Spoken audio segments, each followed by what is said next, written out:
and welcome to the week ahead video. A couple of things to brief you on the next 5 trading sessions then. Much of the focus over the weekend has been on the escalation of tensions in Eastern Europe and Russia, as the Russian parliament over the weekend gave Vladimir Putin, the Russian president, unanimous authority to deploy the military within the Ukraine in order to protect those who identify themselves as pro-Russian, and this is mostly based in the eastern regions of the Ukraine and the southern Crimean Peninsula, which has had many of its Ukrainian military bases surrounded by Russian troops. Now, as yet, no shots have been fired, but we have seen a pretty harsh response from many of those Western powers. The US Secretary of State John Kerry has warned that they could use sanctions against Russia in order to attempt Putin to pull off from what has been seen as acts of aggression towards the Kiev-led parliament. We have seen the Russian ruble sliding very heavily upon the resumption of trade after the weekend break, prompting the Russian central bank to in fact unexpectedly hike their interest rates in an extraordinary monetary policy meeting. The next central bank rate decision wasn't in fact due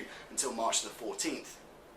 Elsewhere though, we have seen a lot of denting of risk appetite as core fixed income markets remain well bid, with both gold and oil trading at 2014's best levels, with the Russian stock exchange trading with losses of as much as 10% at some points already this morning in what could be the worst trading session for Russia since 2009. In terms of the next responses, we'll just see how far these military tensions can escalate further before any further actions are taken by potentially Russian, Ukrainian or even Western forces. Elsewhere this week, though, we have the European Central Bank on Thursday and what's likely to be a pretty closely watched meeting.